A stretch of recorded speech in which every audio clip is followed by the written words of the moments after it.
పాలు తేనెలు ప్రవహించే స్థలం. And really a blessed place and blessed group of believers. అందరూ కూడా విశ్వాసులు, ఆశీర్వదింపబడిన వారి ప్రాంతంలో మీరు కూడుకున్నారు. What a wonderful experience to have such meetings and getting together and all. అందరూ కూడా ఈ రీతిగా కలుసుకొని మీటింగ్ లో కూడి రావటం ఎంతో ఆశీర్వాదకరమైనది. I think you have such meetings maybe every week, such common meetings going on in places like Andhra Pradesh. Andhra Pradesh లో ఇలాగా మీటింగ్స్, హైదరాబాద్ లో కావచ్చు, ఇలాంటి మీటింగ్స్ బహుశా మీకు తరచుగా జరుగుతుంటాయి అని నేను అనుకుంటాను. Here is Madhu Sudhakar Babu. ఇక్కడ మధు సుధాకర్ బాబు గారు ఉన్నారు. He is one of your own members.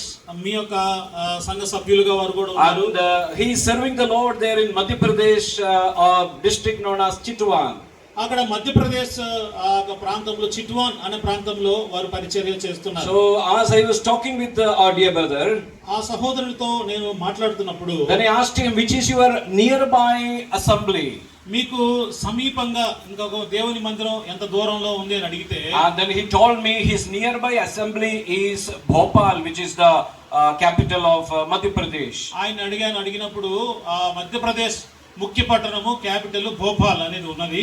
That is the nearby assembly of Chitwan. చిట్వాన్ అనే ప్రాంతం నుంచి భోపాల్ అనే ప్రాంతంలో ఉండే సంఘము దగ్గరగా ఉన్నది. And do you know the distance between Chitwan and Madhya Pradesh? అయితే ఆయన ఉండే ఊరికి ఈ భోపాల్ అనే ఊరికి మధ్య దూరం ఎంతో తెలుసా? And the brother told me it is only 355 kilometers. ఆయన అన్నారు పెద్ద దూరం లేదన్నా, ఒక సంఘానికి ఇంకో సంఘానికి 300 కిలోమీటర్ల దూరం అన్నాడు ఆయన. Or the other side he has Jabalpur.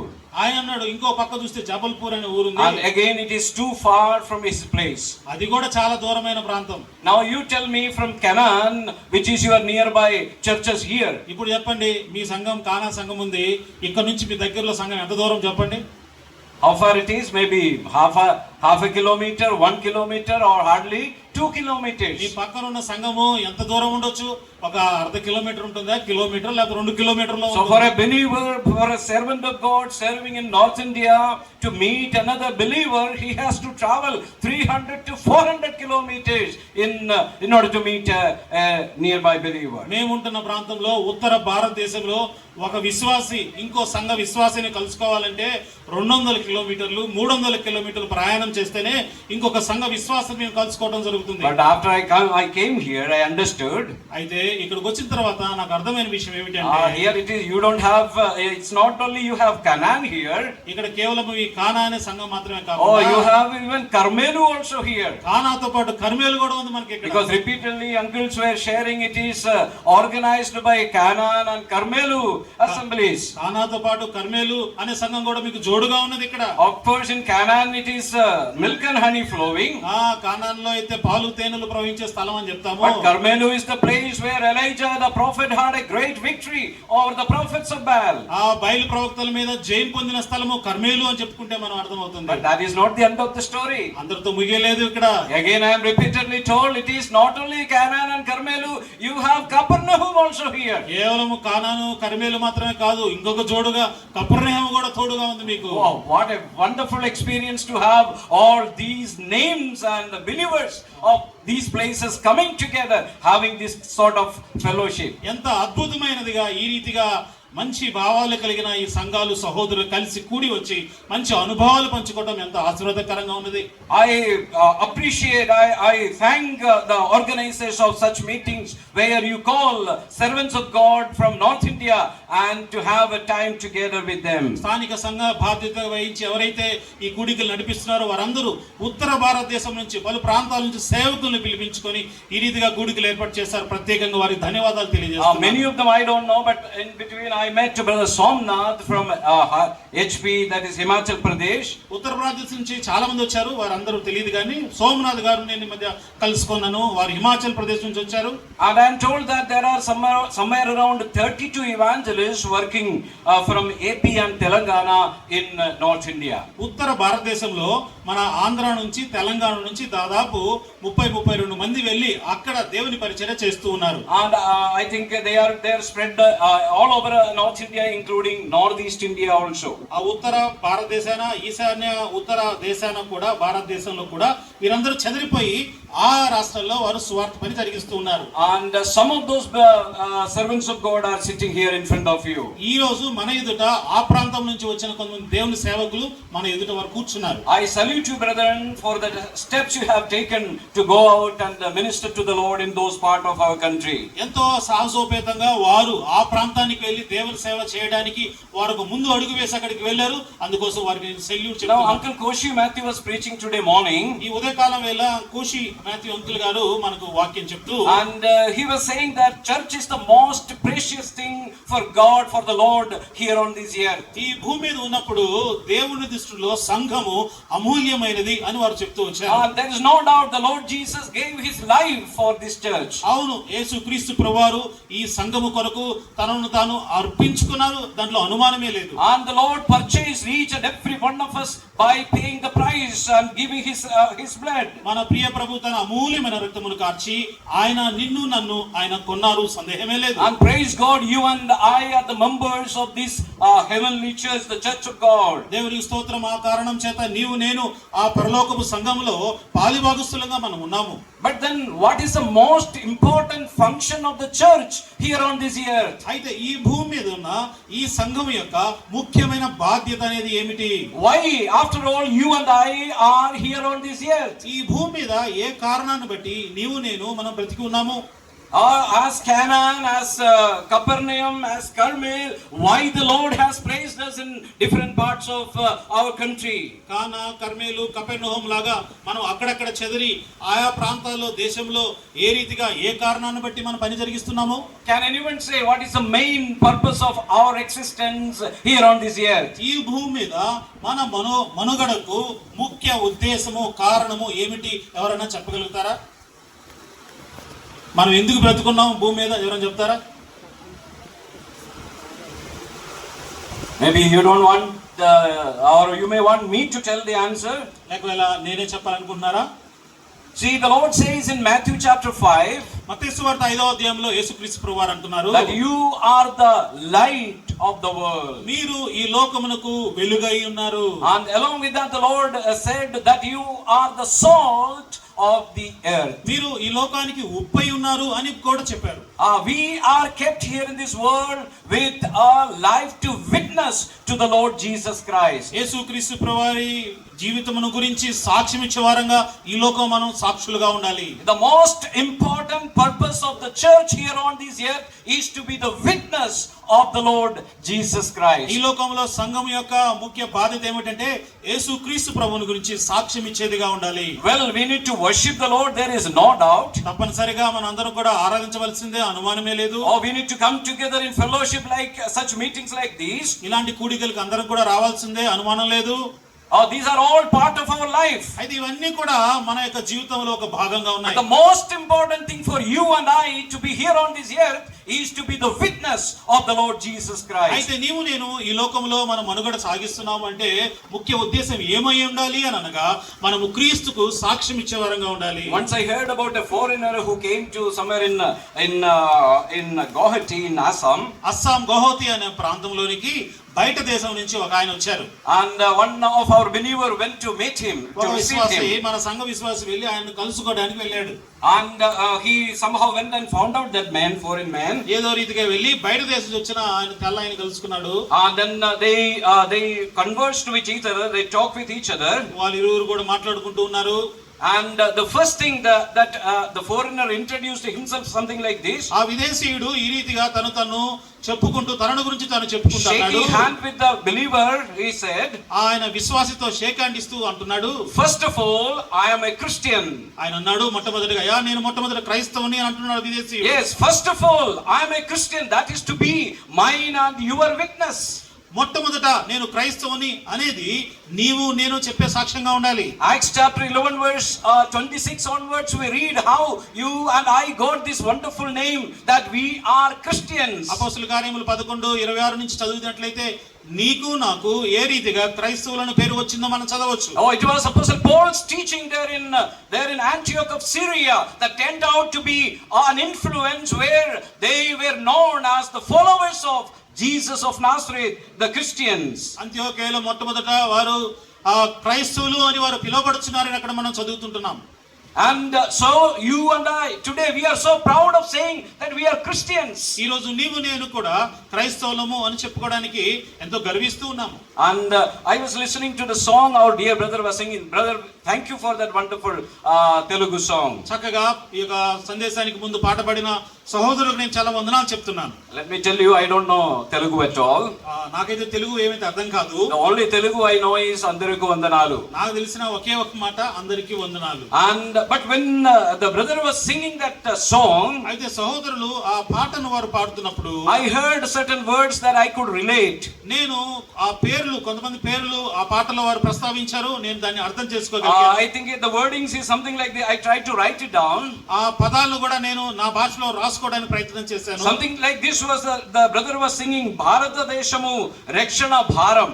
ఆ భారతదేశం మీద రక్షణ భారము ఉన్నది అని చెప్తున్నాడు. And I understand it talks about the burden for the salvation of the people of India. భారతదేశంలో జనుల రక్షణ కొరకైన భారము అనే మాట నాకు వారు ఉపయోగించారు. And I don't know who wrote that song in Telugu. తెలుగులో ఎవరు ఆ పాట రాశారో నాకు తెలియదు. Whoever wrote that song, అయితే ఎవరైనా ఎవరు రాసినా గానీ ఆ పాట it speaks about the reality of mine and your life here on this earth. ఈ భూమి మీద నీవు నేను ఉంటుండగా మన యొక్క జీవితంలో అది వాస్తవంగా ఉండవలసిన కార్యంగా ఉంది. The writer of the song was talking about certain names like Martin Luther and Sadhu Sundar Singh. ఆ పాటలో కొంతమంది పేర్లు ప్రస్తావించారు. మార్టిన్ లూథర్ గారు, సాధు సుందర్ సింగ్ గారి పేర్లు ఉన్నాయి. Yes, missionaries once upon a time came to Andhra Pradesh and elsewhere to preach the gospel. అవును, ఒకప్పుడు మిషనరీస్ అయిన వారు ఆంధ్రప్రదేశ్ మిగతా ప్రాంతాలకు వచ్చి వారు సువార్తను ప్రకటించారు. And many of the churches are established. ఆ కారణాన అనేకమైన సంఘాలు స్థాపించబడ్డాయి. But what about today's churches and their missionary effort? అయితే ఈ రోజున్న పరిస్థితి ఏమిటి? ఈ రోజున్న సంఘాల పరిస్థితి, మిషనరీల పరిస్థితి ఏమిటి? Do you know the largest most number of churches of the brethren assemblies we have in Andhra Pradesh and Telangana? మీకు తెలుసా, ఆంధ్ర తెలంగాణలో మాత్రమే ఎక్కువ సంఖ్యలో సంఘాలు లేక బ్రదరన్ సంఘాలు ప్రాముఖ్యంగా ఎక్కువ ఉన్నాయి. And if I am not wrong, I think it is around 1,000 assemblies. That's what I understand. ఒకవేళ నా లెక్క సరి అయినట్లయితే దాదాపు 1000కి మించి సంఘాలు ఆంధ్ర తెలంగాణలో బ్రదరన్ సంఘాలు మాత్రమే ఉన్నాయి. Not even in Kerala we don't have these many churches, brethren churches. మా కేరళలో కూడా ఇంత సంఖ్యలో ఇంత అసంఖ్యాకంగా ఈ యొక్క బ్రదరన్ సంఘాలు ఏమాత్రం కూడా లేవు. But what is the number of evangelists, missionaries working there in North India from Andhra and Telangana? అయితే ఈ యొక్క ఆంధ్ర తెలంగాణ ప్రాంతాల నుంచి బయటికి వెళ్లి ఉత్తర భారతదేశంలో పనిచేస్తూ ఉంటున్న సువార్థికుల సంఖ్య ఎంత? How many are there? ఎంతమంది వెళ్ళి ఉన్నారు? There are only 32 evangelists. కేవలము 32 మాత్రమే బయటికి వెళ్లి పనిచేస్తున్నారు. Once again I salute these brethren and their effort, their endeavor to go to North India. మరి ఒకసారి ఇక్కడ చేరి వచ్చిన ఈ సహోదరులకు నేను సెల్యూట్ చేస్తున్నాను. వారు ఎంతగానో వెళ్ళి పరిచర్య కొనసాగిస్తున్నారు. You have perugu here. ఇక్కడ మనకైతే ఇక్కడ మనకు పెరుగు దొరుకుతుంది. You have rasam here, sambaru here, every idli here, dosa here. మనకు కావాల్సిన ఇడ్లీ, దోశ, సాంబార్ అన్ని దొరుకుతాయి ఇక్కడ. But when you go to North India you don't have all these. కానీ ఉత్తర భారతదేశానికి వెళ్ళినప్పుడు అవన్నీ కూడా మాకు ఏమి దొరకవు. Oh, you only get their sukha rotis. అక్కడ ఎండిపోయిన రొట్టెలు మాత్రమే మాకు దొరుకుతాయి. Oh, you will get only papu there to eat. అక్కడ కేవలం పప్పు మాత్రమే తింటారు. And you will not meet believers there saying vandanalu to you and traveling 300 kilometers to meet another believer. అక్కడ మనం కలుసుకోవడానికి వందనాలు చెప్పుకోవడానికి తోటి విశ్వాసం ఉన్నాడు. ఇంకో విశ్వాసాన్ని కలవాలంటే 300 కిలోమీటర్లు వెళ్ళి ప్రయాణం చేయాలి. For the last 6 months in Rajasthan, assemblies are closed down. They cannot come together and worship the Lord. గడిచిన 6 నెలలుగా రాజస్థాన్ లో మనం గమనించినట్లయితే అన్ని సంఘాలు ముయ్యబడ్డాయి, ఒకరికి ఒకరు మాట్లాడుకోలేని పరిస్థితి. They are gathering through online every Sunday because they cannot come together and meet together in houses or worship the Lord. ప్రతి ఆదివారము కూడా ఆన్లైన్ లో కూడుకొని వారందరూ కూడా ఆరాధించవలసిన పరిస్థితి ఏమిటంటే గృహాల్లో కూడుకోలేరు, సంఘాల్లో వచ్చి ఎటువంటి కూడుకోలేని పరిస్థితి, అటువంటి పరిస్థితి ఏర్పాటైంది. All this makes us think about continuing there in Kananu and Karmelu and Capernaum. ఇక్కడ ఉన్న పరిస్థితి కానాను, కర్మేలు, కపెర్నహూముల పరిస్థితి ఎంతో మెరుగ్గా ఉంది.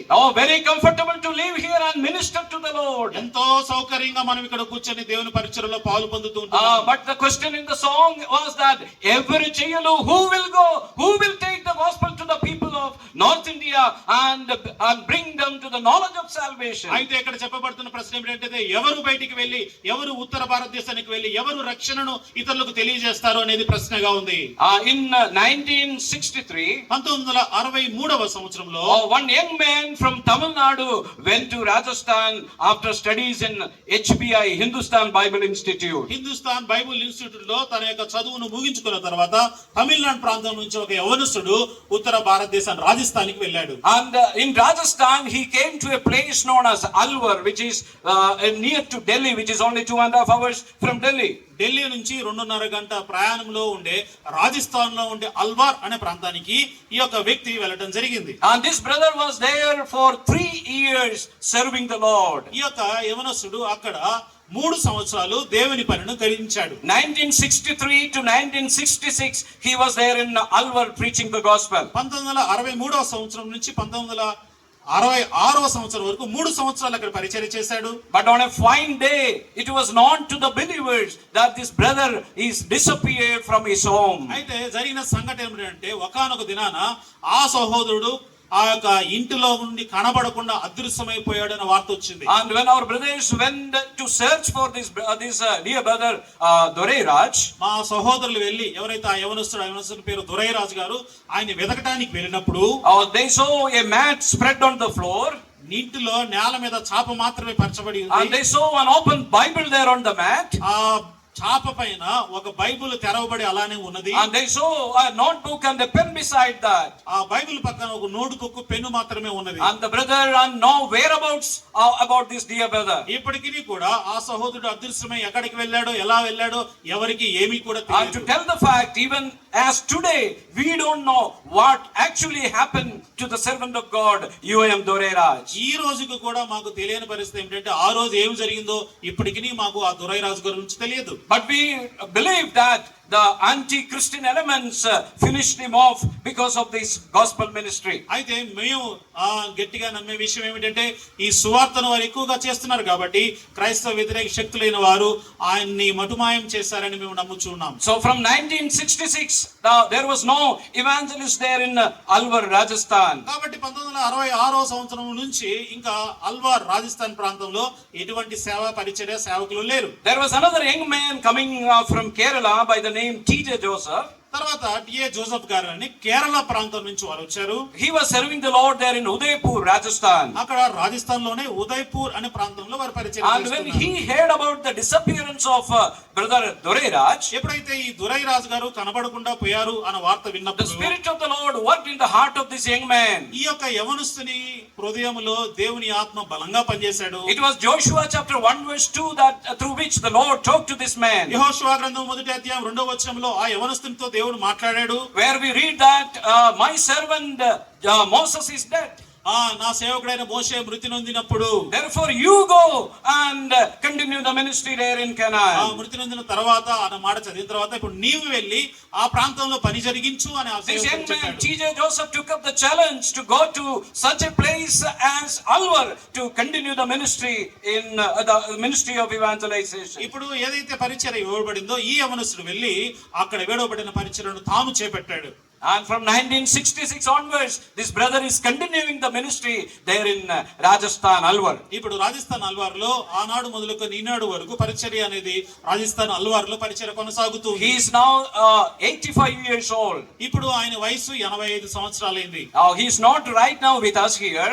ఈ రోజు మనతో లేకపోతే మాతో పాటు ఆయన కూడా రాలేదు. But he is there nearby in Andhra Pradesh, traveling with another mission trip from Rajasthan, visiting the churches of Andhra Pradesh. అయితే ఇంకొక సమూహంతో వారు రాజస్థాన్ తో పాటు వచ్చిన టీం వారితో ఆంధ్రప్రదేశ్ లో వేరే ప్రాంతంలో తిరుగుతున్నాడు. 2 days back he was there in Kurnool with brother Prakash and all.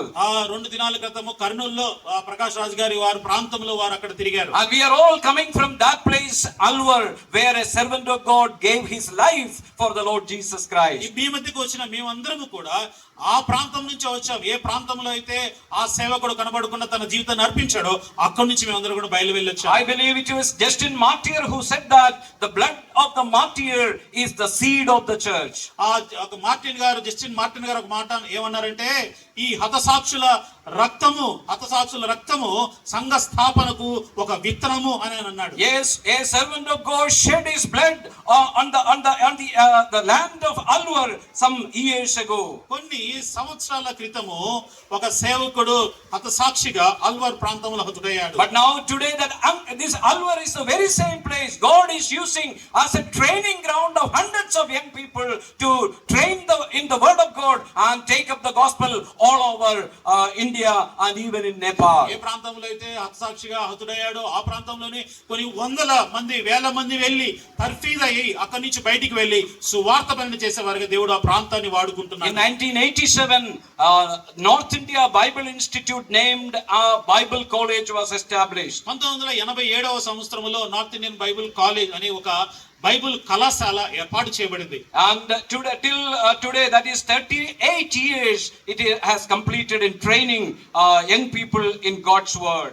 ఈ రోజుతో దాదాపు 38 సంవత్సరాలు మేము అక్కడ బైబిల్ కళాశాలలో బైబిల్ బోధ చేస్తూ ఆ సంవత్సరాలన్నీ కూడా మేము ముగించుకున్నాం. Last April 10th we had our graduation and passing out. ఈ ఏప్రిల్ 10వ తారీఖు నాడు మేము ఆ విద్యను కూడా పూర్తి చేసి అందరూ పట్టాలు ఇవ్వడం కూడా జరిగింది. We had some 35 students studying last year God's word. దేవుని వాక్యాన్ని నేర్చుకోవడానికి గాను దాదాపు పోయిన సంవత్సరంలో 35 మంది కూడా వారు నమోదు చేసుకుని వారు విద్యను పూర్తి చేసుకున్నారు. Some 400 plus students have already completed their studies from this institute. ఈ యొక్క మా బైబిల్ కళాశాలలో ఇప్పటికి దాదాపు 400 పైచిలకు చాలా మంది కూడా తమ యొక్క విద్యను వారు పూర్తి చేసుకున్నారు. And out of this 400 there are 170 of them serving the Lord all over India and Nepal. ఈ 400 మంది ఎవరైతే మా దగ్గర వారు చదువుకున్నారో బైబిల్ చదువుకున్నారో వాళ్ళలో 170 మంది సంపూర్ణ సేవకులుగా సేవకు సమర్పించుకొని ఆయా ప్రాంతాల్లో నేపాల్లో అక్కడ వారు సేవ జరిగిస్తున్నారు. And many of them are there here in Andhra Pradesh and Telangana also. మా దగ్గర చదువుకున్న వారిలో చాలా మంది కూడా ఆంధ్ర తెలంగాణ ప్రాంతంలో కూడా వారు ఉన్నారు. And one of them is brother Madhu Sudhakar who studied there in Nibi way back in 2016. 2016లో మా దగ్గర చదువుకున్న బైబిల్ కళ చదువుకున్న సహోదరులు మధు సుధాకర్ గారు కూడా మీ మధ్య వారు ఉన్నారు. On Nizamabad we have a Peter Paul Naik who was one of our graduates from Nibi.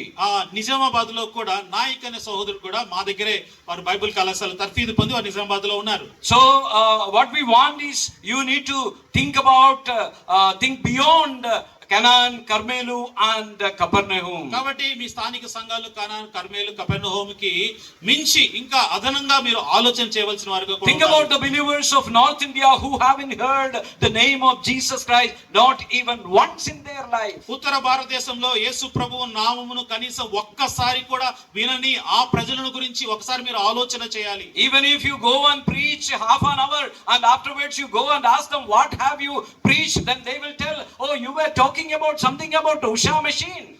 మీరు వెళ్ళి అరగంట సేపు దేవుని వాక్యాన్ని యేసు ప్రభువుని గురించి మీరు మాట్లాడి చెప్పిన తర్వాత అయ్యా నేనేం చెప్పానో చెప్పంటే వారు యేసు ప్రభువుని మాటను పలకకుండా మీరు ఏదైనా ఉషా గురించి చెప్పారని వేరేది పలుకుతా ఉంటారు.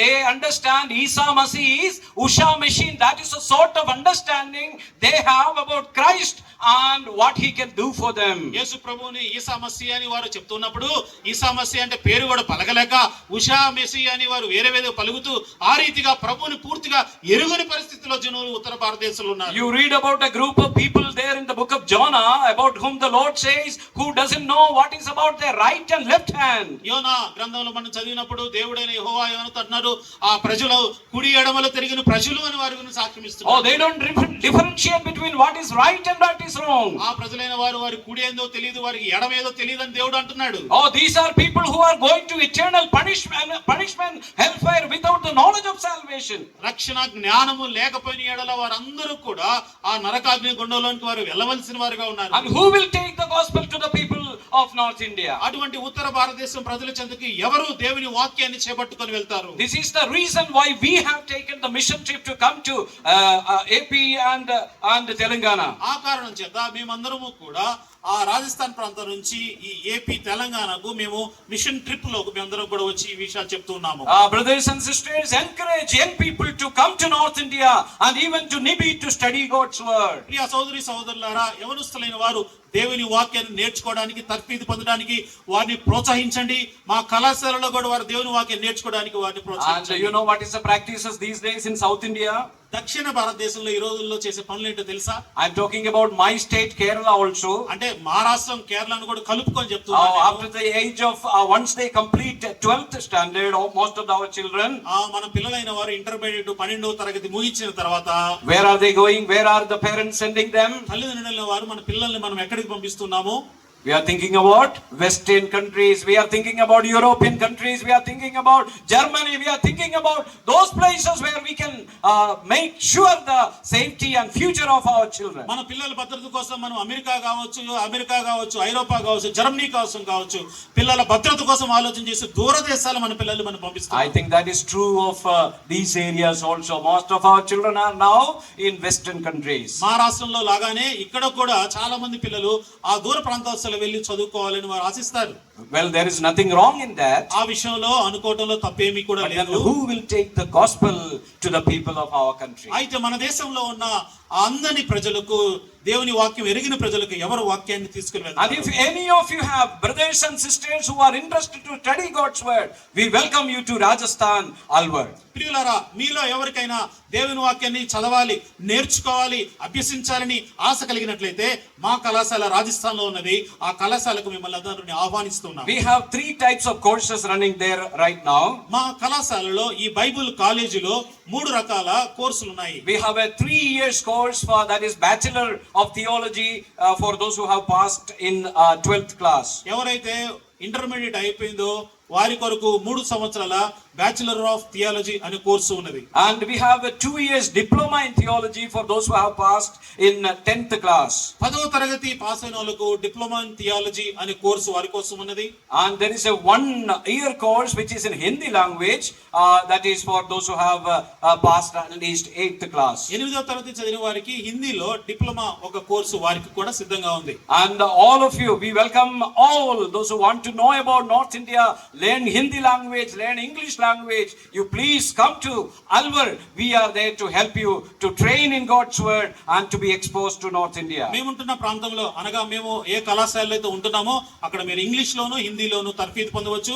దేవుని వాక్యాన్ని అక్కడ మీరు వచ్చి నేర్చుకోవచ్చు. And all these courses are completely free of cost. మేము మా కళాశాలలో మేము బోధ చేసే ఈ దేవుని వాక్య ఈ బోధలన్నీ కూడా, ఈ క్లాసులన్నీ కూడా ఉచితంగా మీకు కోర్సు And ఉంటాయి. we don't charge anything from the students. మేము విద్యార్థుల నుంచి ఏ మాత్రం కూడా రుసుము తీసుకోము. So if any young people you see who are interested to take the gospel to the people of North, please encourage and send them to North మీలో India. ఎవరైనా యవనస్తులైన వారు నార్త్ ఇండియాలో వచ్చి దేవుని వాక్య పరిచయం జరిగించాలని ఆశిస్తూ ఎవరైతే వాక్యాన్ని నేర్చుకోవాలనుకుంటారో మమ్మల్ని సంప్రదించినట్లయితే మీకు తెలియజేస్తాం. And what else you can do now? ఇంకా మీరు ఏం చేయగలరు అని మేము అనుకుంటున్నాం. I think one thing that we all can do is we can pray for the ministry there in North India. మొట్టమొదటిగా నార్త్ ఇండియాలో జరుగు ఉత్తర భారత పరిచయం కోసం దయచేసి మీ ప్రార్థన చేయండి. And please pray for Rajasthan. Rajasthan కొరకును మీరు ప్రార్థించవలసిందిగా In కోరుతున్నాము. Rajasthan we have a brother from Andhra Pradesh by the name Padma Rao serving the Lord there in Jodhpur. Jodhpur లో మన ఆంధ్ర నుంచి వెళ్ళిన సహోదరులు పద్మారావు గారు ఉన్నారు. రాజస్థాన్ జోధ్పూర్ లో వారు పని జరిగిస్తున్నారు. Do you know Rajasthan is the largest state of our country? మన దేశంలో పెద్ద రాష్ట్రం ఏదంటే రాజస్థాన్. ఇప్పుడు And Rajasthan is 3 times bigger than Telangana. Telangana కంటే కూడా 3 అంతలు పెద్ద రాష్ట్రం Rajasthan. And in Telangana you have 70 to 80 evangelists serving the Lord as of today. ఈ రోజుకి లెక్కేసుకున్నట్లయితే తెలంగాణ 70 నుంచి 80 మంది దేవుని సేవకులు, బ్రదరన్ సేవకులు ఉన్నారు. And in Rajasthan రాజస్థాన్ లో గమనిస్తే we have only 45 evangelists serving that large state with 8 crores people. అంతమంది జనాభాకు అంత పెద్ద రాష్ట్రంలో కేవలం 40 మాత్రమే సేవకులు వారందరూ కూడా పని జరిగిస్తూ ఉన్నారు. And out of that only one Telugu evangelist, Padmarao alone, is from the brethren assemblies of Andhra and Telangana. ఆ 40 మందిలో కూడా ఆంధ్ర తెలంగాణ ప్రాంతం చూస్తే ఒకే ఒక తెలుగు ఆయన పద్మారావు సహోదరులు మాత్రమే పని జరిగిస్తున్నారు. Don't you think that Canaan Assembly's responsibility is to take and send missionaries to North India? ఆ కానా సంఘంలో నుంచి కూడా సహోదరులు బాధ్యత తీసుకొని బయలుదేరి వెళ్లి ఉత్తర భారతదేశంలో పరిచయాలను మీరు కోరుకోవట్లేదా? Don't you think that Carmelu and Kaparnaum church has a responsibility about Rajasthan and the perishing lakhs and crores of people of Rajasthan? Carmel కపెర్నహూం సంఘస్థులు కూడా నశించిపోతున్న లక్షలాది మంది గురించి భారం కలిగి మీరు కూడా మీ సంఘాల నుంచి పంపించవలసిన బాధ్యత మీకు లేదుగా? Or at least, brothers and sisters, please pray for those states of North India. లేని ఎడల కనీసం ప్రియ సహోదరి సహోదరులారా ఆ ఉత్తర భారతదేశ పరిచయం కోసం మీరు ప్రార్థించవలసిందిగా మనవి చేస్తున్నాను. Please pray for the state of Rajasthan. Please pray for the ministry there in Alwar, which is the Bible college and their church ministry there. Rajasthan లో జరుగు పరిచయం కోసము ఎక్కడైతే బైబిల్ కళాశాల ఉన్నదో అల్వార్ అనే ప్రాంతం కొరకు మీరు ప్రార్థించవలసిందిగా మీకు మనవి చేస్తున్నాను. And one more thing that you can do for the ministry there in North India and Nibi is, ఆ ఉత్తర భారతదేశంలో జరుగు పరిచయం గురించి అదే విధంగా మేము ఏ కళాశాలలో పనిచేస్తున్నాం బైబిల్ కళాశాల దాని గురించి మేము ఏం కోరుకున్నామంటే, if any of you are led by the Spirit of God, ఒకవేళ మీరు దేవుని ఆత్మ చేత నడిపింపబడినట్లయితే you can financially also help this ministry there in Alwar. ఈ యొక్క పరిచయను మీరు ఆర్థికంగా కూడా సహకరించవచ్చును. And we train the students completely free of cost. మేము మా దగ్గర చదువుకున్న విద్యార్థులను చాలా ఉచితంగా అన్ని కూడా వారికి దయచేస్తాము. But this is run completely by the free gift of the believers all over India. ఆ భారతదేశంలో విశ్వాసులైన వారు స్వయంగా ఇచ్చే అర్పణల ద్వారా ఈ యొక్క పరిచయం అనేది కొనసాగుతుంది. Maybe they are giving 100 rupees or 500 or 1000 or whatever little they give, that will help us to run this ministry there in North India. విశ్వాసులైన వారు అందించే ఆ యొక్క కానుకల ద్వారా ఈ యొక్క పరిచయం అనేది ముందుకు కొనసాగుతుంది. And if any of you are led by the Spirit of God to extend a helping hand for the work in Alwar, ఆ అల్వార్లో జరుగుతున్న పరిచయం కోసం ఎవరైతే మీ యొక్క చేతులు చాపాలని ఇష్టపడుతున్నారో, you can have a brochure that we have with us, and there is a QR code. You can scan this QR code, and whatever little you can support this ministry. మా దగ్గర మీకు ఈ పేపర్ల తర్వాత ఈ బ్రోచర్ ఇవ్వబడుతుంది, దాని మీద QR కోడ్ ఉంది. ఆ రీతిగా మీరు వాక్య పరిచయకు అక్కడ జరుగుతున్న కళాశాల పరిచయకు సహకరించవచ్చు. Yes, there was William Carey once upon a time to preach the gospel in India. భారతదేశంలో ఒకనొక సమయంలో విలియం కేరీ గారు వాక్య పరిచయం చేయడానికి Oh, వచ్చారు. there was a time when Sadhu Sundar Singh was roaming around and preaching the gospel in north and south. ఒకనొక సందర్భంలో ఉత్తర భారతదేశంలో దక్షిణ భారతదేశంలో సాధు సుందర్ సింగ్ గారు విస్తృతంగా వారి పని జరిగించారు. Oh, there was Doreraj, a young man from Tamil Nadu, who came and gave his life for North India. అదే సమయంలో తమిళనాడు ప్రాంతం నుంచి వచ్చిన దొరైరాజు గారు వచ్చారు. వారు వచ్చి సేవ చేశారు, తమ ప్రాణాన్ని అర్పించారు. But then who is there now to take the gospel to those part of our country? అయితే ఇప్పుడున్న పరిస్థితి ఏమిటి? ఎవరు వెళ్ళి ఉత్తర భారతదేశాన ఆ వాక్య పరిచయను సేవా పరిచయను కొనసాగించడానికి ముందుకు As వస్తారు? we know, whatever we earn here, we make here, we do here, it will all end up here only. మనకందరూ తెలిసిన విషయం, ఏదైతే మనం ఇక్కడ సంపాదిస్తామో, ఏదైతే ఇక్కడ పొందుకుంటామో, ఇక్కడ ఏదైతే సంపాదించుకున్నది కూర్చుకున్నది ఇక్కడే అది ముగిసిపోతుంది. But only that we do for the Lord, that is going to remain forever. అయితే ప్రభు కొరకు మనం చేసే పని మాత్రమే నిరంతరం నిలిచేదిగా ఉంటుంది. Only that we do for the Lord, that is going to remain forever to eternity. ప్రభు కోసం చేసేది మాత్రమే నిరంతరము నిత్య జీవంలో ఉండిపోతుంది. Any young woman, any young man hearing my voice today, if the Spirit of God speaks to you, surrender your life, commit your life, that the Lord wants you to use for His glory. ఎవరైతే ప్రియ యవనస్తురాలా నా వాక్యం నా మాటలు వింటున్నా మీరు ఎవరైతే దేవుని ఆత్మ చేత మీరు ప్రేరేపించబడినట్లయితే మీరు మీ జీవితాన్ని దేవునికి సమర్పణ చేసుకోండి. Oh, Lord is not looking for a large number of people. దేవుడు ఏదో గుంపులుగా జనాలు కావాలని కోరుకోవట్లేదు. The Lord wants only one person. దేవునికి కేవలం ఒకే ఒక వ్యక్తి A అవసరమైంది. single person can change everything that God can do for them. ఒక వ్యక్తి సమస్తాన్ని కూడా మార్పు చేయగలుగుతాడు.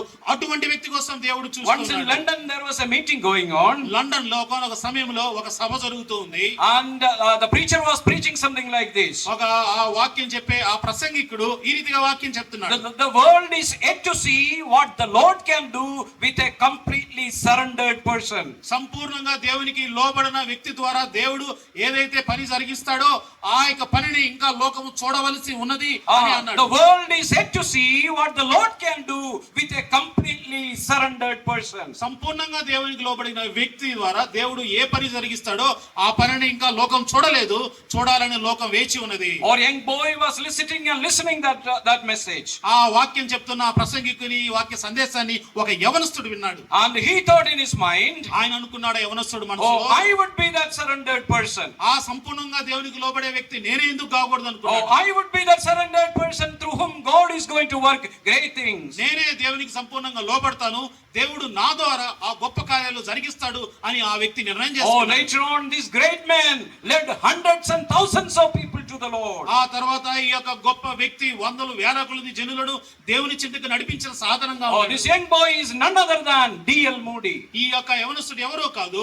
డిఎల్ మూడీ గారు. Oh, one single person surrendered his life and God was able to use him mightily for the preaching of the okay gospel. ఒక వ్యక్తి దేవునికి సంపూర్ణంగా సమర్పించుకోవడం ద్వారా ఎంతో ప్రభావవంతంగా దేవుడు ఆ వ్యక్తిని Today, వాడుతున్నాడు. whoever you might be listening to God's word this afternoon, if the Lord speaks to you, please surrender your life to ఈ the Lord. మధ్యాహ్నం వేళ నీవు ఎవరైనా కావచ్చు, దేవుని వాక్యం సూటిగా నీతో మాట్లాడుతున్నట్లయితే, దేవుని వాక్యానికి లోబడినట్లయితే దేవుడు నీ పని కోసం Oh, there is a vast harvest waiting for us. మన ఎదుట ఎంతో విస్తారమైన కోత పంటకు వచ్చింది. Hundreds and thousands of people living without the knowledge of salvation. అనేకులు కూడా రక్షణ జ్ఞానం లేకుండా వారు నశించిపోతున్నారు. And who will take the gospel to them? వారి చింతకు దేవుని సువార్తను ఎవరు తీసుకుని వెళ్తారు? Bharatadeshama Bharam, who will have this burden for the nation of India? మన భారతదేశం పట్ల భారము కలిగి ఎవరు ఆ సువార్తను వారి చింతకు తీసుకుని వెళ్తారు? May the lives of these servants of God challenge you to take up this challenge and go to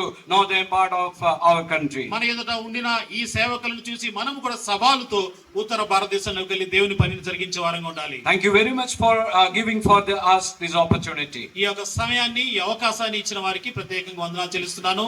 I have Uncle Varghese Abraham with me. Uncle, you may please stand up. మాతో పాటు పెద్దలు Verghese uncle గారు కూడా వచ్చారు. వారి వెనకాల నిలబడ్డారు వారు. He's serving the Lord there in UP Kanpur for the last 50 or more years. దాదాపు 50 సంవత్సరాలకు పైబడి ఈ పెద్దలైన వర్గీస్ గారు అక్కడ కాన్పూర్ లో వారు దేవుని పనిని వారు And జరిగిస్తున్నారు. he's the vice chairman of our institute as well as faculty of our institute. మా బైబిల్ కళాశాలలో వారు వైస్ చైర్మన్ గా ఉన్నారు. వాక్యాన్ని వారు చెప్పేవారు కూడా. And we have brother John George with us from Jaipur. అదే రీతిగా జైపూర్ నుంచి వెనకాల జాన్ జార్జ్ గారు కూడా మన And he is one of the elders of Jaipur assembly. Jaipur లో స్థానిక సంఘ పెద్దలుగా వారు ఉన్నారు. And he is our board member also. మా యొక్క బైబిల్ కళాశాల బోర్డు మెంబర్ గా కూడా వారు ఉన్నారు. And we have Ajay Sam also with us. మాతో పాటు అజయ్ శామ్ సహోదరులు యవనస్తులు And ఉన్నారు. he is only my son. ఆయన నా కుమారుడు. And he also joined in our mission trip this year. మాతో పాటు ఈ యొక్క ట్రిప్ లో వారు కూడా రావడం And జరిగింది. God willing, we are traveling to Anantapur the coming days. ప్రభు చిత్తమైతే రానున్న రోజుల్లో మేము అనంతపురం కూడా వెళ్తాము. And we will be visiting some of the churches in Bangalore the coming week. రానున్న వారాల్లో బెంగళూరు కూడా మేము And వెళ్ళగోరుచున్నాము. kindly pray for our further trips. తర్వాత ఉండే మా ప్రయాణాల కొరకు మీరు ప్రార్థించాలని And కోరుతున్నాను. please remember the nation as a whole, and especially North India, in your daily prayers. దేశం కోసం ప్రత్యేకంగా ప్రార్థన చేయండి. మరి ప్రత్యేకంగా ఈ యొక్క ఉత్తర భారతదేశ పరిచయం కోసం అనుదిన ప్రార్థన చేయవలసిందిగా కోరుచున్నాం. May God's name be glorified. ప్రభువు నామం మహిమపరచబడునుగా.